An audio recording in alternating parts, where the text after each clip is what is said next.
வசனம் சொல்லப்படுவதை பார்க்கிறோம். என் தகப்பனும் என் தாய் கைவிட்டாலும் கர்த்தர் என்னை சேர்த்துக் கொள்வார் அப்படின்னு சொல்றதை பார்க்கிறோம். எவ்வளவு அழகான ஒரு வசனம் இல்ல. என் தகப்பனும் என் தாயும் என் கைவிட்டாலும் கர்த்தர் என்னை சேர்த்துக் கொள்வார். இன்னைக்கு நீங்கள் அநேகவே தாய் தகப்பன் எல்லாம் உட்கார்ந்து இருக்கீங்களா? இல்லை தாய் தகப்பன் இருந்தும் இல்லாத ஒரு சூழ்நிலை இருக்கிறீங்களா? இன்னைக்கு அவர் உங்களுக்கு தஞ்சமாக இருக்க விரும்புகிறார். உலகத்தில் இருக்கிற பெற்றோர்களை விட பரலோகத்தில் இருக்கிற ஆவியானவர் நம்மளோட கூட இருந்து சகலத்தையும் நம்மளுக்கு உதவி செய்கிறவராக இருக்கிறார். வேதாகமத்துல ஆகாருக்கு யாருமே கிடையாது. ஆபிரகாம் இருந்தார். ஆனா அவள் மாசமா கன்சீவா இருக்கிறா. ஆனா அவளோட சூழ்நிலை எப்படி இருந்துச்சு அப்படின்னா, நாச்சியாரோட கொடுமை அவளால் தாங்கிக் கொள்ள முடியாத ஒரு சூழ்நிலை இருந்தது. என்ன செய்வதுன்னு தெரியாம இருந்த சூழ்நிலை அந்த இடத்தை விட்டு அவ கடந்து போனதை பார்க்கிறோம்.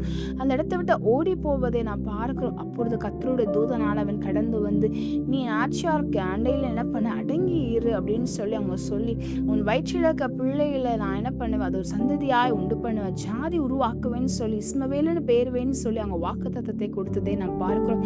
அப்பொழுது அவள் சொல்லுகிறாள், நீர் என்னை காண்கிற தேவன். இன்னைக்கு தனிமையில் உட்கார்ந்து கொண்டு இருக்கீங்களா? இன்னைக்கு எல்லாரும் உங்களை கைவிட்டு போன ஒரு சூழ்நிலை உங்களை சூழ்ந்து இருக்கா? இன்னைக்கு ஆண்டு உங்களை சேர்த்து கொள்ளுகிறவரா இருக்கிறா. இன்னைக்கு எதை குறித்து நீங்க கலங்காதீங்க. அவர் உங்க கரத்தை பிடித்து உங்க நடத்துவார். கர்த்தர் தானே உங்களை ஆசீர்வதிப்பாராக.